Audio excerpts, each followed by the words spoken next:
Terima kasih Anda masih bersama kami di Prime Plus dan kali ini kembali bersama saya Bram Herlambang. Kita akan masih melanjutkan keseruan di segmen sebelumnya. Kali ini kami sudah potongkan dan pilihkan beberapa statement dari Presiden Prabowo Subianto untuk kita komentari bersama. Saya akan minta nanti Mas Silih untuk kemudian mengomentari bersama dan kami akan tampilkan terlebih dahulu. Teman-teman produser, tolong kita tampilkan statement pertama dari Presiden. Bahwa ada kekurangan, iya. Ada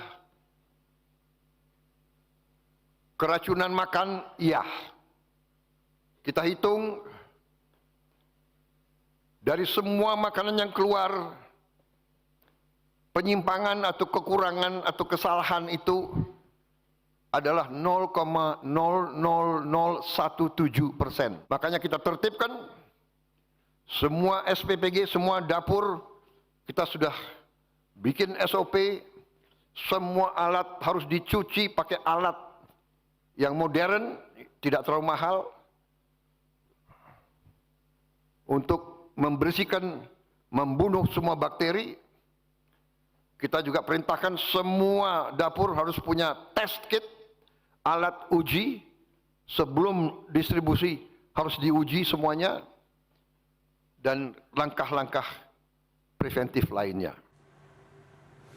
Oke, Mas Sil, ini sebulan yang lalu kurang lebih, tapi yang menarik perhatian dari semua masyarakat, netizen terutama adalah 0,00017. Apa yang bisa Anda komentari di situ? Nah, artinya kan kita lihat nih, pada saat Presiden membicarakan angka itu angkanya dibicarakan secara detail. Tapi yang menarik, angka itu kan ditunjang oleh beberapa kelemahan yang disoroti oleh publik dan itu diakui oleh Prabowo. Jadi respon enjoy itu muncul. Oke, kita diperhatiin nih. Nah, sayangnya kan begitu Pak Prabowo ngomong itu, atau mungkin sebelumnya gitu, itu besoknya kemudian dari MBG-nya sendiri malah bilang, ya kan cuma segitu doang. Nah, itu kan kemudian panggung yang sama Prabowo sudah diberikan ke publik dicolong lagi di bawah nih. Jadi terjadi kebocoran. Itu sebetulnya yang sering kali terjadi, sehingga setuju tadi Mas Rio, komunikasinya memang harus dibenerin nih, biar nggak ada kebocoran-kebocoran di panggung yang sudah diberikan ke publik. Kalau dengan logika itu berarti artinya harus bicara hanya Presiden, tidak boleh kemudian kepala badan, menteri juga ikut berkomentar. Dengan harus ada kontrol. Jadi sebetulnya di pemerintahan apapun, Presiden itu selalu yang menggunakan yang namanya single window. Single window itu bukan berarti single person, tapi single narasi itu.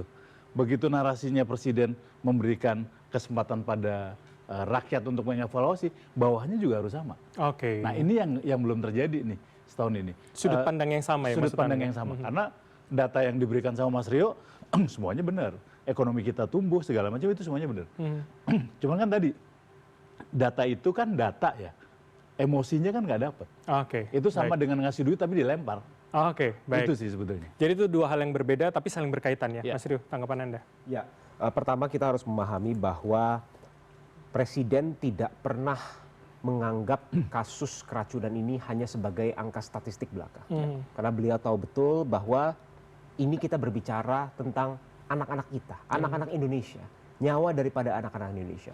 Maksud daripada Presiden adalah ingin menggambarkan bahwa banyak sekali, bahkan mayoritas hampir semuanya dari dapur-dapur yang beroperasi itu berjalan dengan baik, manfaatnya dirasakan, dan bahkan tidak ada insiden sama sekali.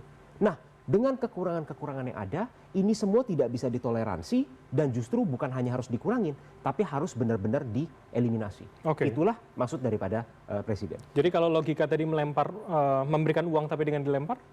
Maksudnya itu memberikan uang dalam dilempar? Tadi Mas Silih mengatakan itu dianalogikan begitu, kemudian. Ya, artinya ketika Presiden sudah memberikan itu, besoknya dibantah oleh justru tim di bawahnya tuh.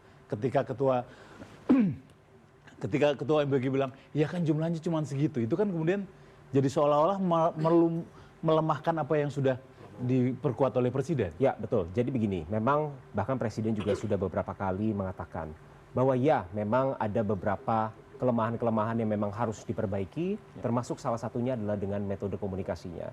Dan kita harap sekarang tentu saja kita percaya dengan adanya badan komunikasi ini komunikasi dapat lebih tersentralisasi, dapat lebih terarah sesuai dengan apa yang memang menjadi maksud daripada intention daripada komunikasi itu. Tapi itu artinya jadi perhatian Pak Prabowo ya untuk masalah komunikasi di internal kabinetnya ya? Tentu saja. Dan ini bukan hanya sekedar untuk popularitas belaka, tetapi Presiden percaya betul bahwa komposisi daripada sebuah pemerintahan yang baik itu adalah sebuah pemerintahan yang dapat dipercaya oleh masyarakatnya. Dan tidak mungkin sebuah pemerintahan dapat dipercaya oleh masyarakatnya apabila kita tidak bisa menjalankan sebuah komunikasi yang dua arah dengan para masyarakat. Oke, kepercayaan legitimasi nanti akhirnya ya. Kita akan lihat video berikutnya.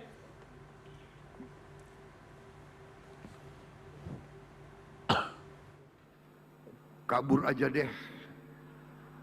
Lo kabur aja lo.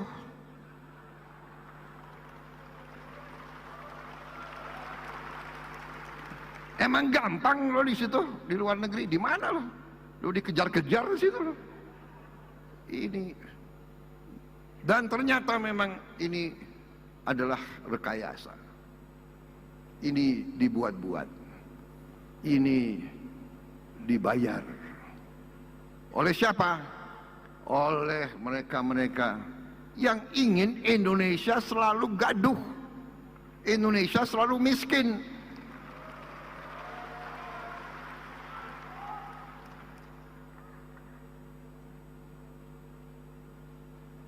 Iya. Koruptor-koruptor itu yang biayai demo-demo itu. Indonesia gelap. Indonesia gelap. Sorry ye. Indonesia cerah. Oke, Mas Silih, saya minta komentar Anda terlebih dahulu. Saya minta pembacaan Anda dulu, baru kita bahas dengan narasumber yang lain. Ya, nah ini yang menarik kan. Yang paling berat memang pada saat kemudian, tadi kan saya dari awal selalu bilang bahwa Pak Prabowo tuh selalu memberikan panggung gitu ya. Selalu memberikan panggung. Nah ini yang paling berat nih. Menurut saya pada titik ini, panggung tidak diberikan oleh Pak Prabowo ke masyarakat. Karena kemudian yang tadinya masyarakat kabur aja dulu, gerakannya adalah gerakan sosial media, harusnya dia yang nerangin. Tapi kemudian ada tuduhan dari dari orang lain nih untuk melakukan gerakan itu. Walaupun sebetulnya tuduhan koruptor itu menjadi menarik juga. Itu menjadi double yang kedua nih. Karena kemudian tuduhannya kalau nggak pihak asing adalah ke koruptor. Ini yang sangat berat. Ini yang harus saya bilang, kok panggungnya jadi diambil ya pada sisi ini gitu. Tapi itu persepsi yang positif atau negatif kah dengan di sosial media persepsinya negatif pada kasus yang ini ya. Jadi orang kemudian merasa angernya itu jadi mungkin nggak anger sih, tapi kecewa lah. Kecewanya menjadi muncul nih. Aduh Pak Prabowo kok kemudian jadi nuduh teman-teman yang pengen kabur duluan menjadi sebuah gerakan yang ditunggangin. Gitu. Oke, baik, Mas Gian, komentar Anda. Iya sih, kalau misalnya ada lihat kayak gini terus kemarin pas demo Pak Prabowo ngomong antek-antek asing atau segala macam, kalau melihat teman-teman bikin konten, mungkin kekecewaannya adalah kalau menurutku pribadi melihat Pak Prabowo seperti ini, anggaplah memang ada, tapi menurutku nggak perlu diomongin, nggak penting juga buat masyarakat untuk tahu itu. Antek-antek asing, apa buktinya? Sampai hari ini juga nggak terbukti kok. Ada koruptor yang biayain. Ya masalah buzzer ya kita nggak, kalau dia kata di off cam kata Bang Refli nggak bisa dibodoh-bodohin, ya kita juga nggak bisa dibodoh-bodohin. Buzzer ya emang banyak, dari berbagai pihak buzzer ada, influencer ada, tapi maksudnya nggak perlu diomongin ke masyarakat karena ada info-info yang menurutku masyarakat nggak perlu dengar, kecuali Pak Prabowo bisa menyertai dengan bukti, gitu loh. Buktinya apa? Antek asing ya udah, ini bener kayak kemarin di demo. Orang menuduh seseorang gitu, ya udah kalau emang benar ya tunjukin. Tapi Anda yang kemarin juga turun ke jalan, artinya tuduhan itu tepat? Ya kalau kita melihat nyata di lapangan ada yang datang demo untuk rusuh ya emang ada juga. Ada yang emang mengeluarkan aspirasinya ada juga. Aku turun pada saat teman-teman mahasiswa turun di Polda. Aman, sampai jam 5 sore pada saat mau bubar aman. Tiba-tiba ada yang lempar dari belakang. Aku jalan menuju ke arah DPR, di situ sudah tidak ada. Mungkin menurutku masyarakat biasa di sana, dan di situ polisi nggak ngapa-ngapain dilemparin sama masyarakat. Nah, kalau mau dibilang ada yang mungkin iseng pengen rusuh ya mungkin aja ada. Tapi kan balik lagi ketika dibilang anti asing, siapa anti asingnya? Oke. Masyarakat juga yang turun beneran turun, akhirnya jadi kecewa lah. Kita turun loh Pak. Jadi yang secara genuine itu yang Iya, jadi jangan generalisasi gitu. Oke, Akhirnya baik. ada orang-orang kalau kata Bang Sli tadi yang kecewa jadinya gitu. Kalau emang bilang koruptor buzzer, mana nih buktinya? Biar kita juga jadi trust. Oh, kata Pak Prabowo benar. Oke. Kalau kayak gini kan jadi argumen liar, Oke, dan saling curiga gitu ya. saling curiga Mas Faldo, jadinya. komentar Anda.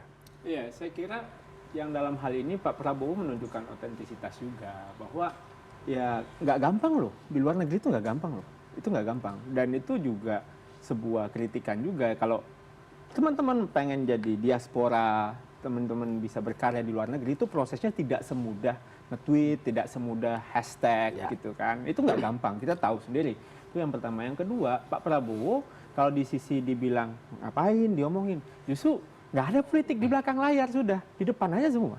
Dan ini kan hari ini orang suka otentisitas, dan kalaupun ada yang terkritik dalam hal itu Pak Prabowo tentunya analisisnya ya mohon maaf ya mungkin nggak sembarangan juga gitu. Jadi kami kira ya ketika teman-teman mengkritik kabur aja dulu, Kementerian BP2MI seingat saya tuh langsung bikin penjelasan. Oke, Kalau mau baik. jadi tenaga kerja di luar negeri begini-begini ya gitu. Nggak ada larangan juga. Tapi kalau udah bilang Indonesia gelap, ya Pak Prabowo bilang dong, nggak gelap bro, cerah ini. Gitu. Oke, baik. Mas Agung, komentar Anda.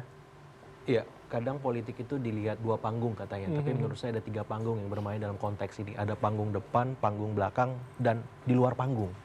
Nah, sayangnya ekspresi ataupun intonasi ataupun pesan yang disampaikan Pak Prabowo dalam momen ini kurang pas saja.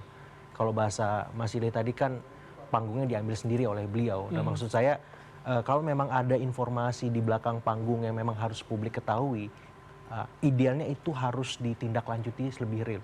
Siapa koruptor yang biayai? Jelaskan saja. Atau ada buktinya begitu ya, Siapa maksud Anda? Amerika yang dimaksud dalam tanda petik. Oke. Biar kita terang benderang dan kita sama-sama ngeroyok orang-orang itu. Kalau memang bermain api dalam masalah-masalah tadi. Gitu. Tapi kalau enggak itu bisa menjadi bumerang bagi Pak Prabowo sendiri menurut saya. Sehingga dalam konteks ini ya ke depan baiknya ya mungkin tim beliau atau siapapun memberikan feedback ataupun gatekeepernya benar-benar memastikan bahwa suplai informasi soal hal-hal yang sensitif tadi benar-benar dipertimbangkan betul apakah perlu atau tidak disampaikan. Kalau perlu jangan setengah-setengah, sekalian aja dibuka gitu. Karena memang beliau kan suka apa adanya. Dan itu yang kita tunggu sebenarnya. Apa adanya Pak Prabowo, otensitas beliau supaya apa? Tidak ada lagi sakwa sangka, remang-remang dalam ruang publik ini. Oke, baik. Karena ini eranya semacam itu. Oke, dan saat ini kami sudah merangkumkan ada sejumlah pertanyaan dari netizen. Di kanal YouTube kami akan tampilkan. Ada 4 pertanyaan yang akan kita baca bersama. Pertama dari Arfandia Arif 4317 untuk Faldo Wakil PSI selama 1 tahun pertama. Peran Gibran ini signifikan bisa dilihat oleh masyarakat apa? Artinya mungkin apa yang bisa dilihat kali ya. Oke, kita lihat komentar berikutnya. Setia di channel, banyak rancangan program besar tapi tidak ada transparansi pada publik, misal pembahasan RUU TNI di hotel mewah beberapa waktu yang lalu, apa masyarakat tidak berhak tahu proses pembuatan undang-undang atau kebijakan? Oke, berikutnya kita akan lihat. Dani Hamdani 5491 belum berdampak positif bagi perekonomian rakyat. Janji lapangan kerja yang dijanjikan wakil hanya omon-omon dan hanya PHK yang makin masif.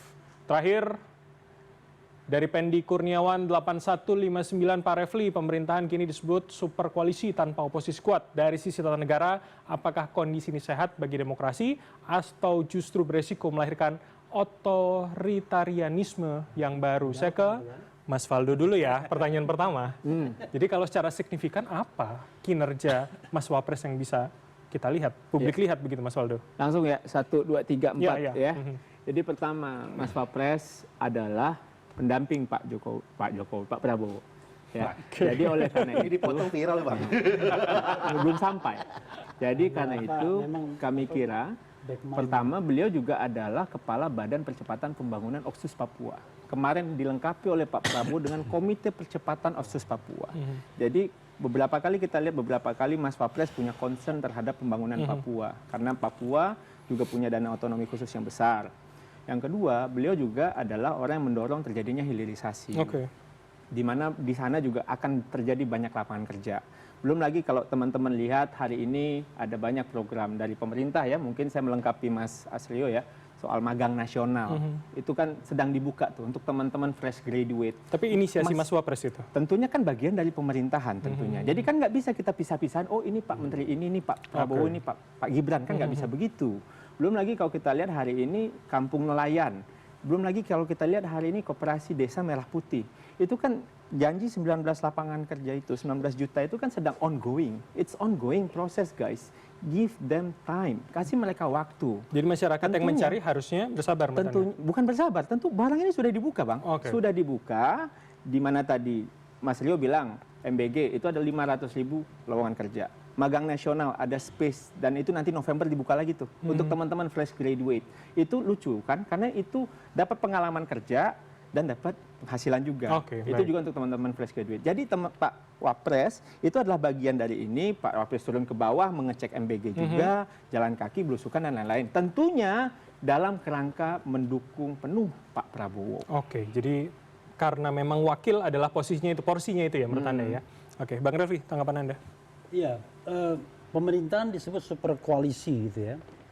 Kita ini kadang-kadang bernegara itu sepertinya rukun itu bagus, tapi itu kan kadang-kadang semu. Sebenarnya kan kita harusnya bicara mengenai division of labor. Bernegara itu tidak hanya memerintah, tapi juga berada di luar pemerintahan. Tidak hanya melaksanakan, to do something, tapi juga mengontrolnya. Kadang-kadang orang menganggap bahwa apa peranmu buat negara, itu sering ada menteri yang senior itu kan, apa peranmu buat negara. Tetapi dia tidak paham bahwa masing-masing kita itu kan menjalankan peran masing-masing. Paling tidak kita to educate people dan lain sebagainya. Nah, di masa pemerintahan Presiden Prabowo ini, koalisi tidak dimainkan oleh mereka yang digaji oleh rakyat. Itu persoalan seperti yang saya katakan di awal. Koalisi dimainkan oleh orang-orang yang tidak dibayar oleh rakyat voluntarily, yang tidak mendapatkan fasilitas apa-apa, tapi resiko tinggi. Resiko dilaporkan, dikriminalisasi dan lain sebagainya. Dan itu masyarakat sipil maksud Anda? Itu masyarakat sipil. Nah, civil society padahal harusnya kan dimainkan mereka-mereka yang digaji, mereka-mereka yang dibayar, mereka-mereka yang menang dalam pemilu kan begitu. Tetapi masalahnya adalah kalau kita bicara tentang misalnya pembangunan partai politik kita, ini ada different direction. Di satu sisi kita mengatakan bahwa negara kita adalah negara yang demokratis, begitu ya, constitutional democracy, demokrasi konstitusional. Tapi arah gerak politik kita, terutama dari partai politik itu seperti Pak Jimli juga ngomong, itu feodalistik. Baik. Jadi berarti itu PR yang lain sebetulnya yang mempengaruhi menurut Anda ya? Oh iya, tetapi gara-gara feodalisme inilah yang kemudian menyebabkan demokrasi terancam. Karena Anda bagaimana membangun demokrasi yang sifatnya nasional, kalau di partai politik sendiri feodal. Mau ngomong lebih terus terang saya. Coba Anda sebutkan mana ada partai politik yang demokratis? Tidak ada. Baik. Itu menjadi PR lain yang bisa kita bahas. Mas Agung, singkat saja, super koalisi. Iya, saya kira memang ini efek dari multi partai berpadu dengan sistem presidensial kita, sehingga mau nggak mau presiden harus berkompromi, harus membentuk koalisi, dan pada ujungnya koalisi gemuk semacam ini bukan hal yang baru. Di masa Pak Jokowi terjadi, di masa Pak SBY di periode kedua juga. Jadi maksud saya tinggal masyarakat sipil, kita semua mengawal ini, apakah benar-benar substantif atau enggak. Sehingga PR kedua yang perlu diperjuangkan, bagaimana Pak Prabowo bisa berkoalisi dengan masyarakat. Bukan sama elit saja. Bagaimana memastikan program-program besar itu dirasakan secara konkret. MBG kualitasnya terjaga, sekolah rakyat kualitasnya juga. Ujung-ujungnya semua kualitas harus dikawal benar supaya koalisi dengan rakyat ini terjadi. Karena kalau enggak, kejadian Agustus September akan terjadi berarti belum terjadi dong logika itu. Tahun pertama belum sepenuhnya karena fokus ke elit. Rangkulisme itu. Paham merangkul semua lawan dan kawan sampai pada ujungnya amnesti abolisi diberikan. Berarti itu menjadi PR di tahun berikutnya tahun begitu kedua, ya. Iya. Tahan dulu Bapak sekalian. Usai jeda, rekan saya Syazia Wisastro akan mengajak Anda serta para narasumber untuk bermain satu segmen yang saya juga belum tahu apa. Ini akan menjadi kejutan bersama dan kita akan lihat usai jeda berikut ini. Tetaplah bersama kami di Prime Plus.